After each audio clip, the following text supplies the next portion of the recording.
안녕하십니까. 통합사회 세 번째 시간, 자연을 바라보는 다양한 관점이라는 주제로 수업 시작해 보도록 하겠습니다. 자, 먼저 이번 시간에 배울 학습 내용에 대해서 학습 목표를 한번 심차게 같이 읽어보고 들어갈 텐데요. 첫 번째는 인간 중심주의 자연관과 그다음에 생태 중심주의 자연관을 파악할 수 있다.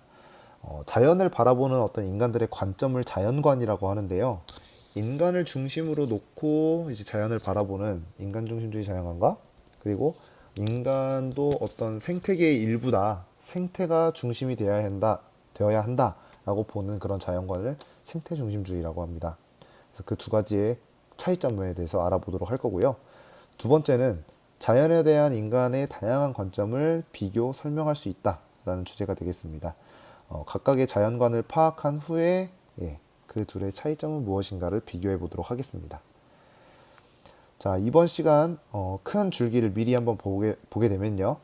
자연을 바라보는 인간들의 다양한 관점은 인간 중심주의 자연관과 생태 중심주의 자연관으로 나뉜다라는 것으로 나누어 볼 수가 있겠네요. 자, 먼저 도입 활동입니다. 열대림이 파괴되면 우리 삶은 어떻게 될까요? 라는 주제인데요. 우리가 평상시에 이제 즐겨 먹는 음식인 햄버거가 앞에 제시되어 있어요. 한 남학생이 머리에 손가락을 지그시 올리고 이렇게 질문을 던지고 있죠. 우리가 먹는 햄버거가 열대림을 파괴시킨다고? 네, 그렇습니다. 어떤 이유에서 햄버거가 열대림을 파괴시키게 되냐면요. 자, 먼저 햄버거라고 하는 음식에는 다른 재료들도 물론 중요하지만 가장 중요한 재료가 바로 소고기로 만든 패티입니다. 자, 그럼 이 소고기로 만든 패티를 얻기 위해서는 당연히 소를 키워야겠죠? 네. 자, 그런데 소를 이렇게 대규모로 키우려다 보니까 소들은 넓은 들판에 이제 일단 방목이 돼야 되고, 그 다음에 이 친구들은 뭔가 그 초원에서 자라는 풀을 뜯어먹고 살아야 되거든요. 그래서 열대 기후 지역에서 빽빽하게 이제 들어차 있는 열대림을 싹 불도저로 밀어버리고 초원을 만들어 버립니다. 대초원을. 왜냐면 그냥 열대림으로 놔두는 것보다 목초지로 개발해서 소를 키워가지고 그것을 수출하는 것이 훨씬 더 많은 경제적 이익을 갖다 주기 때문이에요. 자, 그래서 소를 키우기 위해서 열대림을 파괴합니다. 자, 그렇게 되면 어떤 일이 벌어지냐면요. 보통 이 나무가 깊게 땅속으로 뿌리를 내리면 그냥 그곳에 박혀 있는 게 아니라 뿌리가 토양에 침식되지 않도록 이렇게 잡아주는 역할을 해요. 그래서 아무리 이제 열대기후 지역에서 비가 많이 내려도 뭐 산사태라던가 홍수 같은 것들이 조금 덜 발달하는데 이런 나무들이 싹 베어져 나가고 나면 조금만 집중호우가 쏟아져도 홍수가 언제든지 발생할 수 있고요. 그 다음에 이 열대림은 뭐 그런 토양 침식을 막아주는 역할도 하지만 더 중요한 역할을 하는 것은 바로 지구의 허파 역할을 하는 겁니다.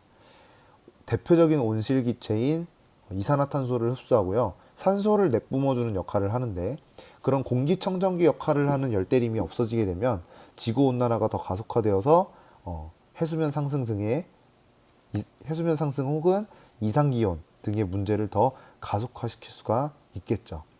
자, 이러한 이론을 이제 바탕으로 한 것이 바로 햄버거 커넥션이라고 하는 거예요. 네.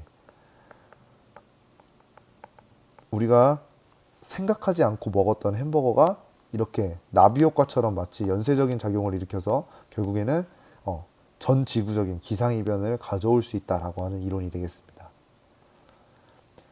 자, 위 햄버거 커넥션과 같이 환경에 영향을 미치는 일상생활 속 자신의 행동에는 어떤 것이 있을까?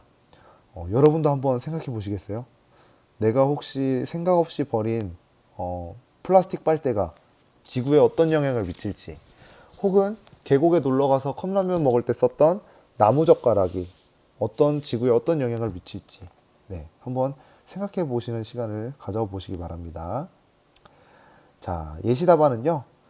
아침에 머리를 손질할 때 사용하는 헤어스프레이가 이 헤어스프레이에는 프레온가스라고 하는 오존층 파괴 물질이 들어있어요. 네, 이런 프레온가스가 오존층을 파괴할 수 있다. 그러면 오존층에서 원래 걸러져야 할 오존들이 지표면에 있는 우리의 피부로 와닿게 되면서 피부 질환 같은 것들을 유발할 수가 있고요. 자, 그다음 매일 양치질을 살 때 사용하는 치약에는 미세 플라스틱이 들어있는데 이것이 물에 용해되지 않고 그대로 바다로 흘러들어서 바다를 오염시키고 물고기들의 체내에 축적될 수가 있다. 바닷물에 떠다니는 미세 플라스틱을 물고기들이 먹는 거예요. 그 다음에 이 물고기를 다시 인간이 잡아먹을 경우에 인간의 체내에도 축적되는 악순환이 발생할 수 있다. 결국 우리가 버린 것을 다시 우리가 주워 먹게 되는 거죠. 결국 환경을 경시하는 인간의 태도는요, 다시 인간에게 돌아올 수밖에 없다는 것을 잘 보여주는 예시가 되겠습니다. 여러분들도 한번 일상생활 속에서 자신의 습관을 되돌아보는 시간을 가져보도록 합시다. 자, 내용 정리 한번 가볼게요. 여러분 교과서 51페이지가 되겠습니다. 자, 자연관이라고 하는 것은 자연을 바라보는 인간의 관점입니다. 자, 그 중에서도 첫 번째 우리는 인간중심주의 자연관에 대해서 알아볼 텐데요. 인간중심주의 자연관은 자연을 인간을 위한 도구로 보는 관점이라고 할 수가 있겠습니다. 그래서 자연의 가치는 오로지 인간의 이익이나 필요에 의해서 평가가 되어야 한다라고 하는 거예요. 인간 생활에 어떤 이익이 된다 하면 그것은 높은 가치를 지닌 자원이고요. 인간 생활에 어떤 큰 필요가 없다라고 하면은 가치를 가지고 있지 않은 자연이라고 이제 보는 겁니다. 그리고 그 중에 최고봉은 인간이다라고 보는 거죠. 그래서 인간 중심주의 자연관이라고 할 수 있겠습니다. 자, 이런 인간 중심주의 자연관은요, 인간과 자연을 분리해서 바라봐요. 자, 인간은 자연을 이용할 수 있는 자율적인 존재고요. 자연은 인간에게 이용당해야 하는 그런 수동적인 존재로 보게 되는 거죠. 자, 이러한 관점을 가지고 있는 사람들의 이제 문제점은 뭐냐면, 자연을 무조건적으로 인간 생활에 유용하게끔 개발을 해야 된다라고 하는 거죠. 그러다 보니까 오늘날 산업화 도시화로 인해서 환경 파괴가 가속화되는 데 있어서 주된 요인으로 지적을 받고 있습니다. 왜냐하면 어느 정도 자연도 속도가 필요하거든요. 근데 그러한 어떤 재생 시간을 가질 겨를도 없이 무조건 인간들은 이익을 위해서 자연을 개발하기만 하니까 이제 그런 재생 시간을 고려하지 않고 무조건 이익만을 위해서 개발하기 때문에 환경 파괴의 주된 요인으로 이제 지적을 받게 되는 거죠. 자, 그리고 세 번째, 극단적인 인간 중심주의입니다. 인간을 자연에 비해서 훨씬 더 우월한 존재로 인식하고 자연을 인간의 욕구 충족의 도구로 여긴다. 선생님은 이 글을 읽고 떠올랐던 게 이제 동물원이 떠올랐어요. 네. 선생님이 그 수업 준비하면서 인터넷 기사를 막 이때 읽다가 얼마 전에 제주도에 있는 한 아쿠아리움이었나요? 네, 돌고래가 이상 행동을 보이다가 이제 죽었어요. 어떤 이상 행동을 보이다 죽었냐면 그 유리로 된 벽에다가 계속해서 본인의 머리를 박더래요. 근데 그 친구만 그런 게 아니라 그 전에도 그런 친구가 있었습니다. 그것을 보고 물론 우리가 먼 바다까지 나가서 돌고래를 볼 수는 없지만 우리가 그것을 보자고 그 친구들을 넓은 바다에서 자유롭게 사는 친구들을 몇 평 안 되는 공간에 가둬놓은 거잖아요. 그 친구들은 얼마나 괴롭겠습니까? 우리도 좁다란 방에 몇십 년 동안 몇 년 동안 가둬놓는다고 하면 미치지 않는 게 이상하죠. 그런 것들을 보면서 너무 그 인간들의 어떤 그 미적인 욕구를 위해서 저런 동물들, 생물 다 영혼을 가지고 있는 생물들일 텐데 저런 친구들이 좀 희생되는구나라는 것을 느낄 수 있었던 뉴스 기사였습니다. 굉장히 안타깝죠. 자, 그래서 이것보다는 조금 이제 완화된 인간 중심주의는 뭐냐면요. 현 세대가 이기심을 줄이고 자연을 잘 보존해서 미래 세대에도 충분히 이용할 수 있도록 물려줘야 한다고 보는 겁니다. 근데 마찬가지로 미래 세대에게 그대로 주는 게 아니라요.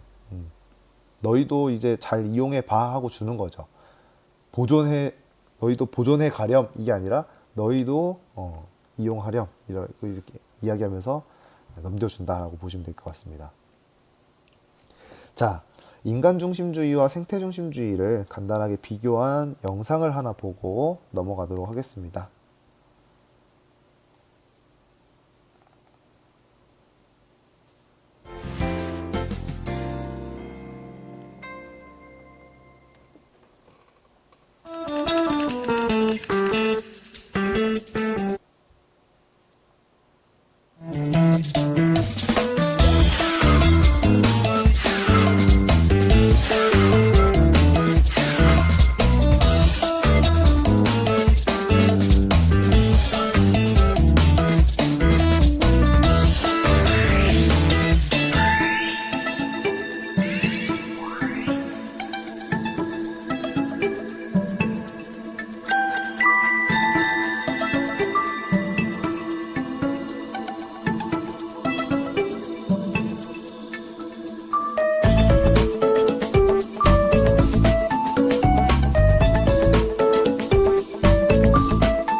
네, 영상을 한번 함께 살펴봤습니다.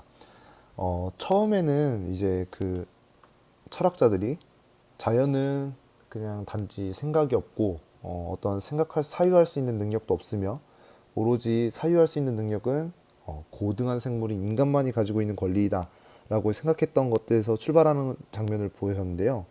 시간이 지날수록 점차 자연이 가지고 있는 어떤 그들만의 생명력이라든지 영향력에 대해서 사람들이 인식하게 되어 가는 모습이 이제 보이죠.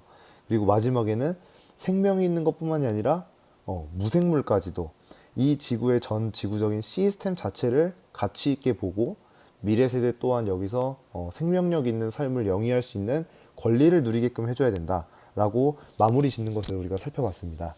네, 이게 바로 인간 중심주의에서 시작해서 현재 논의되고 있는 생태 중심주의까지의 어떤 패러다임의 변화라고 보시면 좋을 것 같습니다. 자, 이제 다음에는 직접적으로 두 개의 자연관을 비교하는 영상을 한번 보여드릴 거예요. 인간 중심주의 자연관과 생태 중심주의 자연관입니다. 영상 한번 같이 볼게요.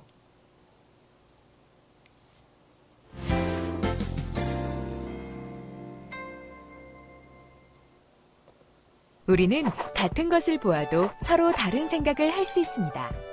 어떤 사람은 멋진 풍경을 보며 자연 자체의 아름다움에 감탄하지만 어떤 사람은 자연을 이용해서 할 수 있는 일들을 떠올리는 것처럼요. 이처럼 인간은 각자 자연을 바라보는 관점인 자연관을 가지고 있습니다. 다양한 자연관 가운데에는 인간 중심주의 자연관과 생태 중심주의 자연관이 있습니다. 이 중 인간 중심주의 자연관은 인간에게 이익이 되는지에 따라 자연의 가치를 평가하는 관점입니다. 이 자연관에서는 인간과 자연을 서로 분리된 존재로 바라보고 나무를 베어 자원으로 활용하거나 산에 스키장을 세우는 것처럼 자연은 인간의 행복한 삶을 위해 이용될 때 가치가 있다고 봅니다.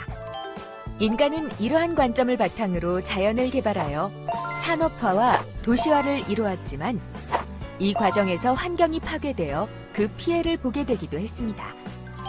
한편 오늘날 인간 중심주의 자연관을 주장하는 사람들은 환경 문제를 일으킨 것도 인간이지만 이를 해결하는 것 또한 인간의 책임이라는 관점에서 미래 세대를 위해 자연을 잘 보존해야 한다고 주장하기도 합니다. 생태 중심주의 자연관은 무분별한 개발로 환경을 파괴한 인간 중심주의 자연관에 대한 반성으로 등장했습니다. 이 자연관에서는 인간을 포함한 모든 생명체가 자연을 구성하는 일부이고 자연도 인간처럼 그 자체로 소중한 가치인 본래적 가치를 지니므로 자연의 가치를 인간에게 이익이 되는가에 따라 평가해서는 안 된다고 봅니다. 생태중심주의 자연관은 환경 문제를 해결하고 생태계를 보호하기 위해 인간과 자연이 조화를 이루며 살아가야 한다는 새로운 관점을 제시했습니다. 그렇지만 극단적인 생태중심주의 자연관에서는 어떤 이유로도 인간이 자연에 개입해서는 안 된다고 주장하기 때문에 비현실적이라는 비판을 받기도 합니다.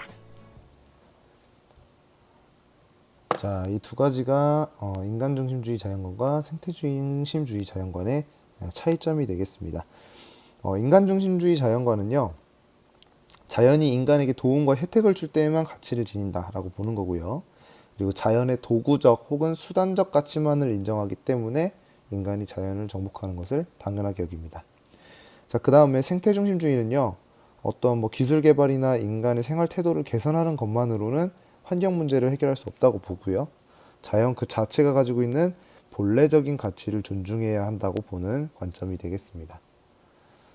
자, 자연관 차이라고 해서 선생님이 사진을 두 개 넣어봤는데요. 왼쪽에 있는 사진과 오른쪽에 있는 사진은 둘 다 정원을 나타낸 사진입니다. 네, 그 두 정원 간의 차이점을 혹시 여러분들이 발견할 수 있으실까요? 네, 왼쪽에 있는 정원은요, 어떤 자연을 변형하거나 왜곡하지 않고 그대로 인간이 자연 속으로 스며들어가는 모습을 보여줍니다. 어떤 모양의 변형이라든지 가공 같은 것들이 없는 반면에요. 오른쪽에 있는 정원은 인간들이 좋아하는 기하학적인 패턴을 풀이나 나무를 깎아서 나무들도 지금 보시면은 인간에 의해서 지금 다 가지치기 당한 거거든요. 그래서 인간이 본인들이 좋아하는 관점에 맞게 자연을 가공해 놓은 그런 모습을 볼 수가 있죠. 자, 왼쪽에 있는 정원의 사진은요, 동양 정원의 모습이고요. 오른쪽에 있는 사진은 서양 정원의 모습입니다. 그래서 동양은 자연을 공존의 대상 혹은 조화의 대상으로 바라보는 반면에 이런 것들이 이제 생태중심주의 자연관이라고 볼 수가 있겠죠. 서양은 자연을 정복해야 할 대상, 인간 생활에 유용하게 쓰여야 할 대상으로 바라보는 관점이 강하다. 이게 이제 인간중심주의 자연관이 되겠습니다. 그 차이점은 동양과 서양의 정원 구조에서 또 살펴볼 수 있다. 네. 어떤 나무나 이런 정원의 배치도 있지만요. 이 물을 한번 주목해 보시면 동양은 어떤 중력에 의해서 위에서 아래로 떨어지는 물을 배치를 해요. 폭포 같은 거죠. 그냥 물줄기가 높은 곳에서 낮은 곳으로 흐르는 것은 당연한 거니까요. 네. 하지만 서양 정원은 물을 어떻게 하냐면요. 분수로 쏴 올립니다. 네. 자, 물은 아래에서 위로 솟구치는 게 아니죠. 그렇죠. 이것도 마찬가지 인간이 자연에 개입함으로써 어떤 자연에 역행하는 그런 멋을 추구하는 인간이 개입함으로써 그런 자연관을 물줄기의 방향에서도 함께 찾아볼 수 있는 것이죠. 자, 생태주의 중심주의 자연관 정리해 보도록 하겠습니다. 모든 생명체를 자연의 일부로 보는 관점으로 자연 그 자체의 가치를 존중해야 된다. 그리고 오늘날 너무 인간 중심주의 자연관에 의해서 너무나도 무분별하게 개발이 되는 현대 사회에서 이런 생태주의 중심주의 자연관이 반성의 의미에서 등장해가지고 대두되게 되었다라고 하는 겁니다.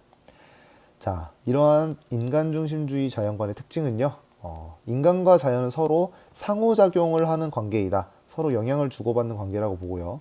조화와 균형을 이루어야 한다고 강조하는 것이 특징입니다. 자, 그리고 인간이 너무 그동안 자연을 억압했기 때문에 오늘날 환경 문제가 발생했다고 보고요. 이에 대한 문제 해결의 어떤 단초를 제공해 준다라는 의의를 가지고 있습니다. 하지만 이것도 너무 극단적으로 치달았을 때는 문제가 되는데요. 너무 생태만을 중요시하는 태도를 가지고 있을 경우에는 인간의 어떠한 개입도 허용하지 않아서 인간의 어떤 존재에 위협이 될지라도 자연은 절대 건드리지 말자. 그런 식으로 극단적으로 치달을 수 있기 때문에 비판을 받기도 합니다. 자, 생태중심주의 자연관과 관련된 이미지를 몇 개 가져와 봤어요. 네, 왼쪽에 있는 사진은요, 이제 실험용 쥐죠. 햄스터들의 털을 깎아서 어떤 향수라든지 화장품 같은 화학 물질들을 인간의 피부에 발랐을 때 발진이라든지 두드러기라든지 부작용이 있는지 없는지 보려고 살아있는 생명체에다가 이렇게 실험을 하는 모습이에요. 네, 지금 팔다리가 다 묶여서 옴짝달싹 못하는 상태에서 이런 생체 실험을 당하는 거죠. 그리고 오른쪽에 있는 사진은 강아지 공장 사진입니다. 우리가 길 가다가 보는 그런 애견샵에 있는 강아지들 보시면은 이런 어미개들이 평생 동안 이런 좁은 케이지에 갇혀서 계속해서 아이들을 낳기만 하는, 태어나면 바로 또 데려가요. 엄마가 새끼를 돌볼 겨를도 없이. 그런 비윤리적인 행위가 행해지고 있다라고 하는 것들을 이제 비판할 수 있는 관점이 바로 생태중심주의가 되겠습니다. 자, 이것은 뭐냐면요. 그동안 패션계에서 가장 최고급 재료로 쓰이던 게 바로 모피죠. 동물의 가죽을 이렇게 통째로 벗겨서 그거를 패션의 어떤 재료로 사용했었는데요. 이것들도 너무 비윤리적으로 이제 채취가 되고 동물들의 어떤 생명권을 존중해주지 못하는 비상식적인 행위다라고 해서 모피 반대 운동이 이제 세계적으로 벌어지게 됩니다. 계속해서 이제 사람들이 지속적으로 문제 제기를 하다 보니까요. 이러한 비싼 모피를 주로 패션으로 활용했던 명품 브랜드들, 특히 여기 여러분들이 잘 아는 브랜드가 나와 있는데, 우리는 이제부터 모피를 쓰지 않겠습니다. 2018년도 스프링 서머 컬렉션부터 우리는 모피를 쓰지 않는 캠페인을 시작합니다 라고 하는, 이들도 이제는 이러한 생태적인 분야에 대해서 중요성을 인식하게 되는 거죠. 계속해서 이제 얘기를 해야 됩니다. 공론화가 되어야 되고요. 보충 자료 한번 보시겠습니다. 이분은 이제 미국의 시애틀에 사셨던 시애틀 인디언 추장님의 대목입니다. 이것은 미국의 대통령이 워싱턴주에 있는 인디언들의 땅을 돈을 주고 이제 사겠다라고 요구를 한 거예요. 근데 그에 대한 답장 서신으로 이 시애틀 추장이 미국 대통령에게 보낸 겁니다. 한번 잘 읽어보시면요. 인디언들이 자연을 어떻게 생각하는지가 나와 있어요. 인간은 자연을 사고 팔 수 있는 존재가 아니다. 소유할 수도 없고 어떠한 대가를 주고 받는 것이 아니다. 이 세상에 존재하는 모든 것들은 하나로 연결되어 있다. 라고 이야기하는 것들을 볼 수가 있는데요. 마찬가지 생태 중심적인 자연관을 가지고 있다라고 하는 것을 파악할 수가 있죠. 자, 다음 사례를 통해 알 수 있는 자연에 대한 인간의 다양한 관점을 살펴보자. 경상남도 한양군에 있는 상림공원에 대한 얘기입니다. 여러 가지 이제 이야기가 나와 있는데요. 인간들이 인공적으로 조성한 것보다는 전통적으로 어떤 인간의 개입이 최소화된 상태로 조성된 숲이 자연과의 조화도 잘 이루어주고 인간들의 생활도 편리하게 만들어준다라고 하는 그런 가치에 대해서 주목한 글입니다. 자, 두 번째 자료는요. 대전광역시의 복개 하천 복원 공사를 사례로 해서 나타난 이제 글 자료입니다. 보시면 하천 위를요 복개 사업이라고 해서 콘크리트로 덮어가지고 그 윗 공간을 건물이나 그런 도로, 주차장 등으로 활용한 것을 볼 수가 있는데요. 이렇게 되면 이 아래쪽에 흐르는 하천이 빛이라든지 바깥 공기와 섞이지 못해서요 그 안에서 막 썩습니다. 그래서 이러한 것들이 지속적으로 뭐 환경오염 문제나 뭐 그런 것들을 문제를 일으키다 보니까 나중에는 결국 그런 것들을 싹 걷어내고 생태 하천을 복원하는 그런 움직임으로 이어지게 되었다라고 하는 자료가 되겠습니다. 자, 아까 보았던 자료 1에서 엿볼 수 있는 자연과는 무엇일까요? 네, 그것은 자연과 조화를 이루며 더불어 살기 위한 조상들의 노력에서 생태 중심주의 자연관을 엿볼 수 있다라고 하는 것이었습니다. 자, 두 번째, 대전천 복개천 복원 사업에서는 자연을 인식하는 관점이 어떻게 변했을까요? 네, 처음에는 이제 자연을 인간 생활에 유리하게끔 자연이 어떻게 되든 상관하지 않았죠. 예, 인간 중심주의 자연관이었는데 이후에는 이러한 하천이 바깥 공기와도 섞이고 그리고 깨끗하게 원래의 모습대로 자연스럽게 흐르게끔 해주는 그런 시도가 이루어졌죠. 그것은 생태 중심주의 자연관으로의 변화라고 볼 수가 있겠습니다. 자, 위 자료를 보시고 여러분들은 어떤 관점을 가지고 자연을 바라볼 것인지 잠깐 일시정지 해보고 스스로 한번 생각하는 시간을 가져보도록 합시다. 네, 이번 시간 내용 학습은 다 끝났고요. 마지막 확인 학습하고 마쳐보도록 하겠습니다. 자, 땡땡 중심주의 자연관은 자연의 가치를 인간의 이익과 욕구 충족에 따라 평가하는 관점이다. 네, 방금 선생님이 모르고 노출해버렸는데 인간 중심주의 자연관입니다. 두 번째, 땡땡 중심주의 자연관은 자연 그 자체의 가치를 존중해야 한다고 보는 관점이다. 네, 바로 자연 생태 중심주의가 되겠죠. 자, 세 번째, 자연을 바라보는 다양한 관점을 보기 위해서 골라 기호를 써보자. 인간 중심주의에 해당하는 걸 한번 찾아보겠습니다. 어떤 것이 있나요? 네, 바로 니은, 인간과 자연을 분리해서 바라보는 이분법적 세계관이라고 하는 것이 인간 중심주의가 되겠고요. 나머지, 인간이 자연의 일부이다. 그리고 인간과 자연은 조화와 균형을 이루어야 한다. 이 두 가지가 생태 중심주의가 되겠습니다. 네, 이번 시간 모든 내용 학습은 끝났고요. 여러분들에게 이제 과제가 나갈 텐데 여러분들 교과서 53페이지를 보겠습니다. 네, 53페이지를 보시면 케이블카 설치에 대한 찬반 토론이라고 나와 있을 거예요. 네, 케이블카 설치에 대한 찬반 토론이 나와 있습니다. 땡땡산에 케이블카를 설치하는 문제를 놓고 찬성 입장과 반대 입장 간의 갈등이 발생하고 있다. 이 자료를 보고 여러분들은 바로 이 땡땡산 케이블카 설치에 대해서 어떤 입장인지 그에 대한 근거는 무엇인지를 댓글로 달아주시는 것이 이번 시간의 과제가 되겠습니다. 네, 이번 시간은 다 마쳤고요. 다음 시간 네 번째에는 인간과 자연의 바람직한 관계는 무엇일까? 라는 주제에 대해서 학습해 보도록 하겠습니다. 수고하셨습니다.